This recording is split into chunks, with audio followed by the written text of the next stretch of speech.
أبدأ بالحمد مصليا على محمد خير نبي أرسلا وذي من أقسام الحديث عدة وكل واحد أتى وحده أولها الصحيح وهو ما اتصل إسناده ولم يشذ أو يعل.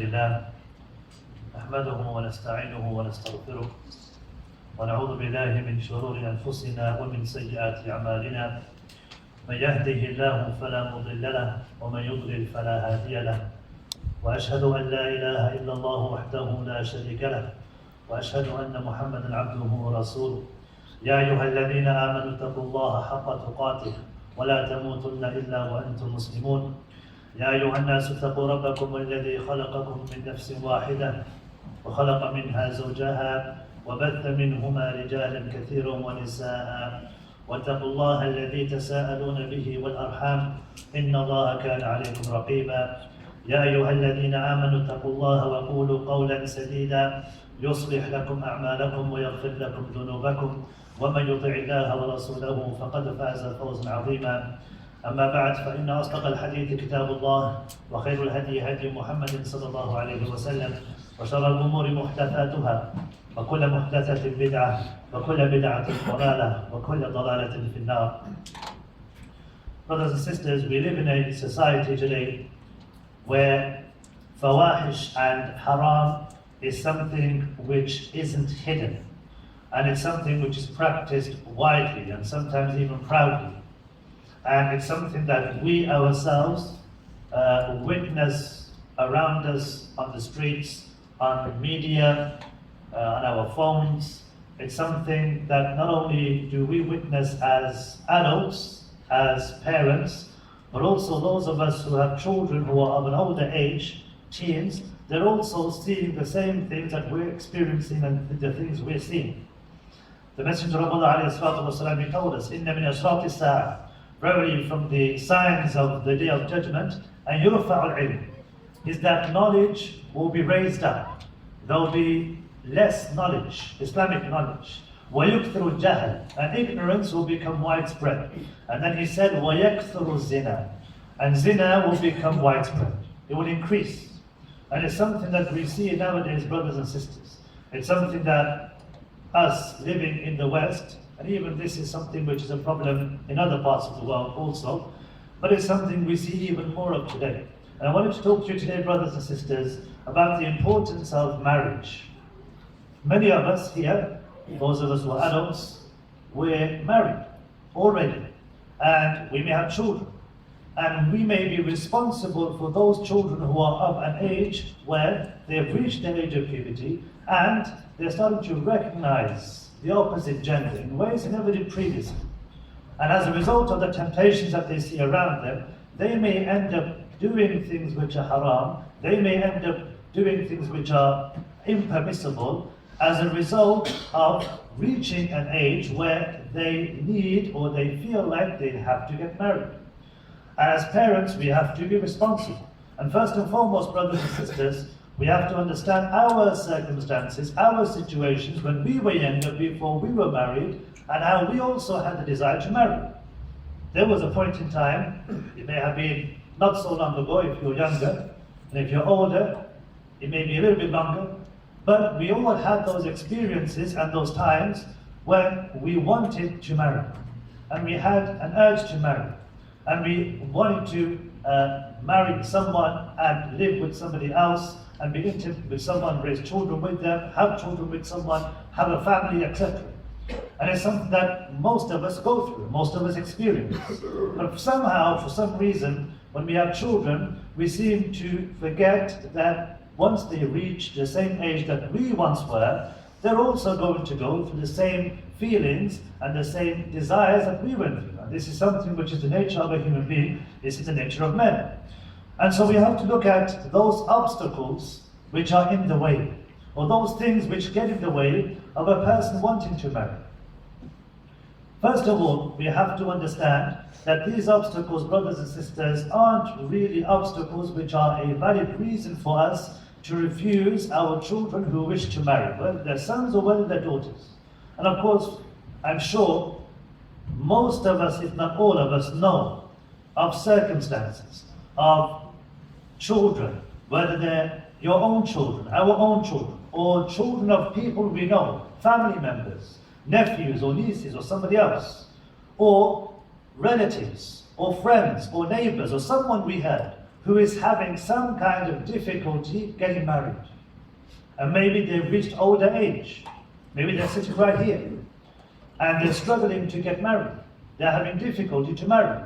And there's not that support and that help taking place from their parents, from their guardians, from people who are responsible for them. And this is something which has to be addressed.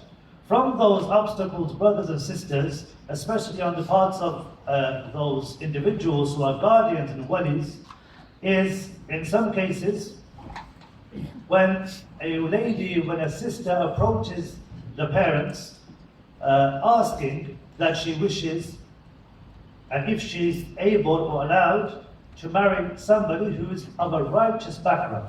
He's somebody who's religious. He's somebody who has good conduct. He has good character.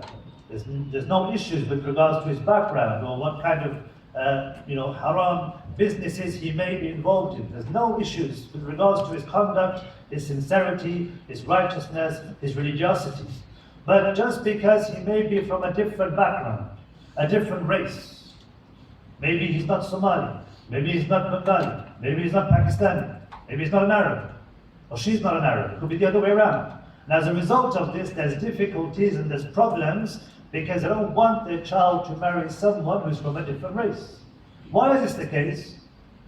It could be as a result of them worrying about, or us worrying about, what other people may say. Because our children have decided to marry outside of the race. That could be an issue. Or it could be maybe stereotypes. Maybe we think certain people from certain backgrounds have certain things which aren't praiseworthy. They're not good. And so we end up stereotyping. We think every single person from a specific race is going to be bad. Either way, brothers and sisters, that isn't a valid reason for us to reject somebody's proposal for our daughters. The Messenger of Allah ﷺ, he told us in the hadith, إِذَا خَطَبَ إِلَيْكُمْ مَنْ تَرْضَوْنَ دِينَهُ. If somebody comes to you proposing for the person you're responsible for, your daughter or someone else, and you're happy with their deen, وَخُلُقَهُ, and their character, their manners, their personalities, their character, فَزَوِّجُوهُ, then marry them to them.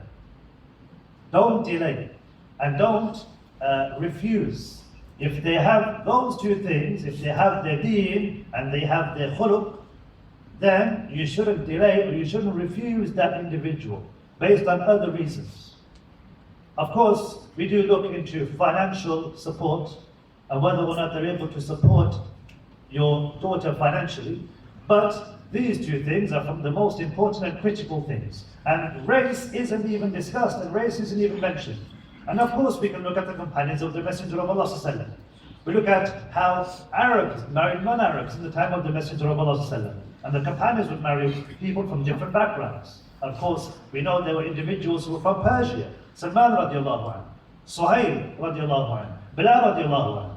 And they wouldn't just marry people from their own races. And of course, we know the famous hadith of the Messenger of Allah ﷺ. There is no distinction. لا فرق بين عجم وعربي إلا بالتقوى. There's no distinction, no difference between a foreign person and an Arab person except with taqwa, except with piety and righteousness. The Messenger of Allah, he told us in this hadith, marry as long as that person's deen and akhlaq you're happy with. إلا تفعلوه. If you don't do this, تكون فتنة في الأرض. There will be corruption on earth. There will be tests and trials and tribulations on earth. وَفَسَادٌ عَرِيضٌ, and widespread corruption. There's going to be problems if you don't marry off your children when righteous individuals come to you and approach you for the hands of your children. Why? Because then they're going to look for other means. They're going to go down other avenues. Avenues and means which are impermissible. And this is why we end up having to stress and worry, and we have calamities on our hands when our children ended up committing zina, having haram relationships, seeing the opposite gender without your permission or behind your back.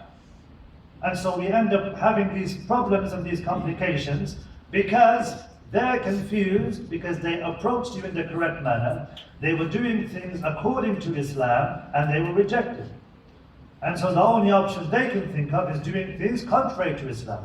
And even worse, there are circumstances and situations where a person may end up leaving Islam because they weren't able to marry through Islamic means, because the parents, for example, were too strict or too stringent or constantly refused other people. And they end up leaving Islam. How many stories I'm sure we've heard, and I've heard stories about individuals who left Islam because they wanted to marry somebody and they weren't allowed to marry them. Or for example, a person who sees how Muslims behave with regards to marriage, and they don't like what they see. Maybe because they've seen people being forced to marry. And as a result of people being forced to marry, those marriages collapse, or they're living miserable lives. And as a result of this, they don't want to marry in the same way that they've seen other people marry, and they think it's from Islam, they think it's Islamic. Whereas we know that the Messenger of Allah ﷺ told us about permission being sought when a woman intends to marry. So we can see, brothers and sisters, that backgrounds, a person's race, a person's culture, doesn't come into play. Of course, in instances and in some cases, where a person comes from and a person's status in society, what class he may be from, may play a part in them getting along or not getting along. If you have a man or a woman who's a millionaire and a man who's very poor, and they decide to marry, they both need to understand the consequences and the standard of living being very different between one another because of the different statuses that they come from. So naturally there are these things, but generally speaking, brothers and sisters, race and background is something which shouldn't be an issue, and it shouldn't be something which could cause differences, separations, breakdowns in family relationships. Also, brothers and sisters, the mahar. In many cases, the mahar is increased to such an extent where people end up struggling because they can't afford the mahar. You know, I just read just before I came here, and somebody was saying that nowadays zina, adultery, is cheaper than buying a soft drink. And the mahar is so expensive, it's more expensive than buying a car. And that's the situation we're living in today. Those are the circumstances. And no doubt, of course, if it's so cheap, and something else which is halal is so expensive, no doubt they're going to go down the road where something may be cheaper, because they just can't afford to give the mahar. Also, brothers and sisters, people, children who have reached puberty and they're adults, and they're at that age where they're responsible enough, they're financially able, and they're capable to marry and to take care of a family if they were to marry, these individuals are still being treated by us parents as if they're still 2 or 3 or 4 or 5 years old. Yes, they were children who were very young, and we used to, bathe them and change their diapers and give them lunch and take them to school. But now they've reached the age where they're adults. They're able to think for themselves. They're responsible. They can behave in an adult-like manner. And one of the reasons, in fact, why we have teenage issues with children who reach the teenage years, I believe, is because as parents, sometimes we don't give our teenage children the responsibilities that they need in order for them to feel like they're adults, in order for them to mature. And so they end up becoming very frustrated because we still treat them like children. And so when we're speaking and they want to speak and get involved, we say, you be quiet, you're too young. You don't understand, you're still a child. And then they start reacting and they start behaving irrationally. Why? Because they don't feel like they've been treated like adults, on part due to us not treating them like adults in the first place. So as parents, we have to treat them like adults when they become adults. We can't afford to treat them like children for the rest of their lives, even though they are our children. And we do remember them when they were younger, when we would take care of them as babies. Also, brothers and sisters, sometimes the focus ends up being on their careers, on getting a good job. You have to finish college, you have to finish university, maybe you have to get a master's, a doctorate, maybe you have to get a good job, maybe you have to get your own place. It becomes a situation where it's basically impossible, because they just have to keep achieving the next milestone thing that they feel like they need to achieve before they marry. And so by the time they do get married, they end up being in their early 30s or late 30s. And we know the Messenger of Allah, he told us through the companions, "O young Muslims, marry if you're able to marry. If you have the means and you need to marry, then you should get married."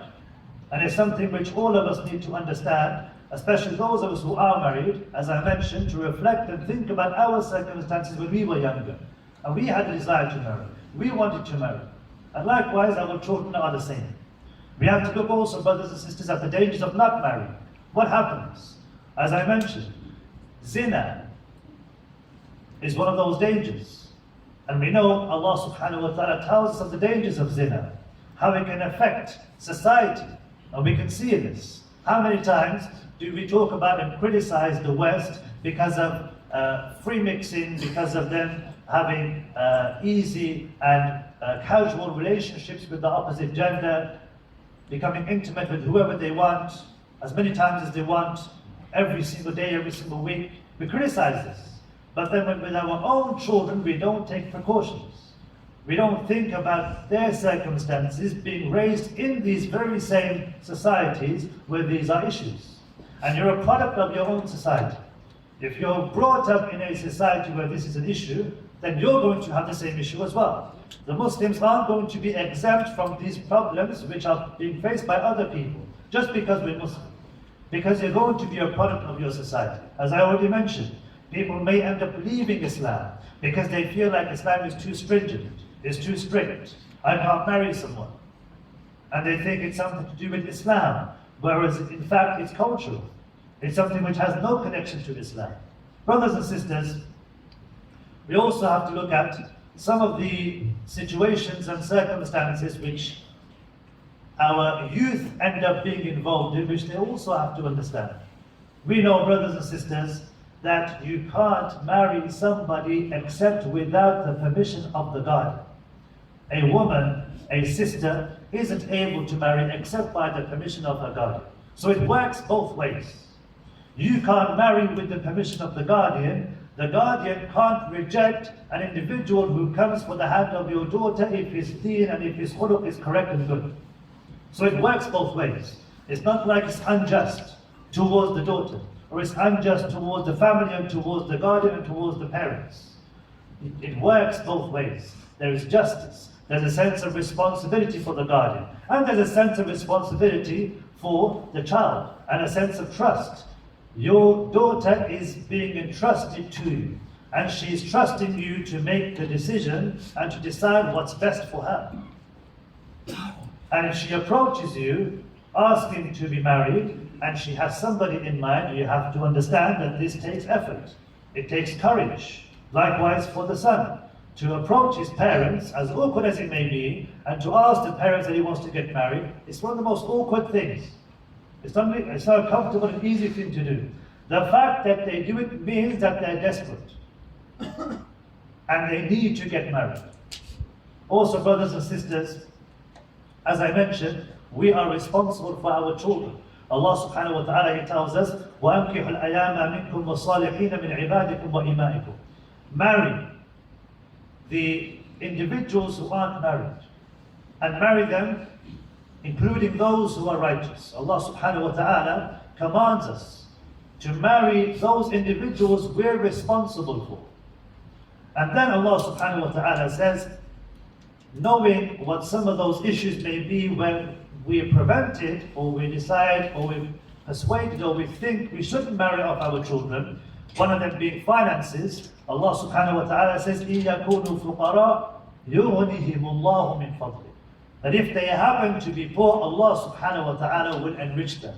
Meaning, one of the means and methods of a person increasing his wealth and becoming richer is through marriage. If you're worried about your child not being financially stable to take care of his family if he was to marry, then you need to understand him actually marrying will help him. Allah subhanahu wa ta'ala will help him. He will increase in terms of his wealth. Allah will make him richer. So as long as he has money and he has the basic necessities to support his family, and they're both willing and consenting to marry, there shouldn't be any issue. Also, the Messenger of Allah ﷺ, he said, ثلاثة حق على الله عونهم. 3 individuals, it is Allah's right that He will aid them and help them. From them, الناكح الذي يريد العفاف. The one who wants to marry because he's trying to protect his or her chastity. He wants to marry because he's afraid he's going to commit haram. Allah subhanahu wa ta'ala, they have a right over Allah because Allah will aid them and Allah will help them, if that's their intention. And so us as parents, why wouldn't we help them? If they're trying to get married to protect their chastity, and Allah has promised to help them, what position are we in that we don't decide and we don't think to help our own children? Ibn Abbas radiallahu anhu, when he talked about the ayah we mentioned, about making sure that you marry those people you're responsible for, he said, رَغَّبَهُمُ اللَّهُ فِي التَّزْوِيجِ. Allah subhanahu wa ta'ala strongly encourages marriage for them. He strongly encourages people to marry. وَأَمَرَ بِهِ الْأَحْرَارُ وَالْعَبِيدُ. And He has commanded it for those who are free and for slaves. Meaning it's something which is essential. Regardless of which background you come from, what your status is in society, it's going to affect you because you're living in those societies. And He said, وَوَعَدَهُمْ عَلَيْهِ الْغِنَى. And He promised them that He will enrich them. He will provide for them. He will benefit them financially. So brothers and sisters, we have to reflect and we have to think about the decisions we make with regards to our future as parents and the trust that we've been given, and also for our younger brothers and sisters, the consequences of not doing things in the halal and permissible way with regards to marriage. أقول قولي هذا واستغفر الله لي ولكم إنه هو الغفور الرحيم.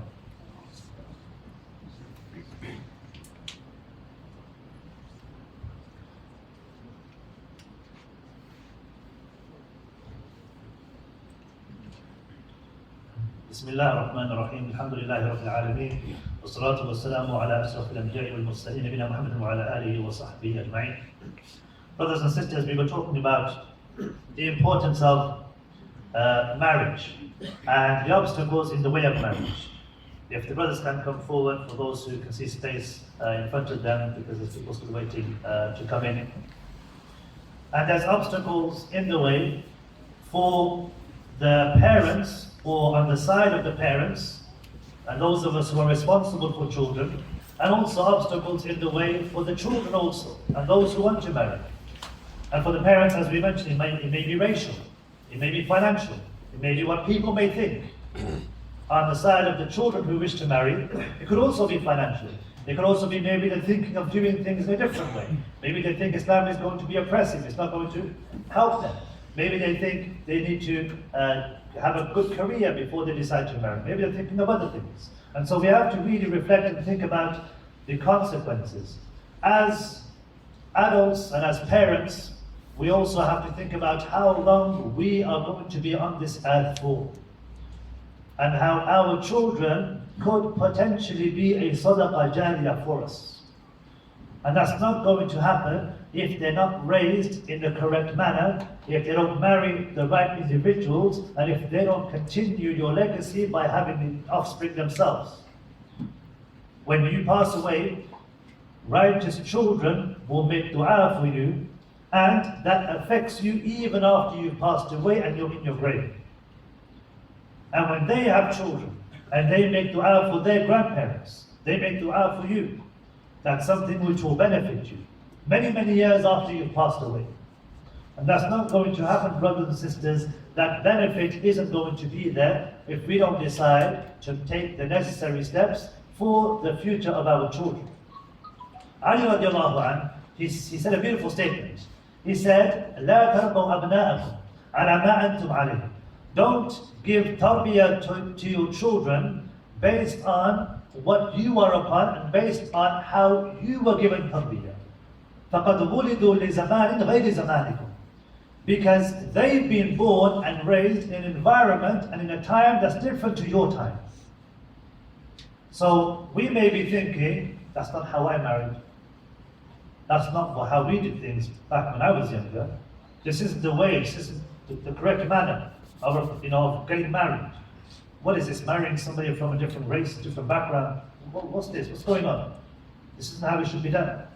Your children are being raised in a different time, a different environment. Your circumstances when you were younger aren't the same as their circumstances now.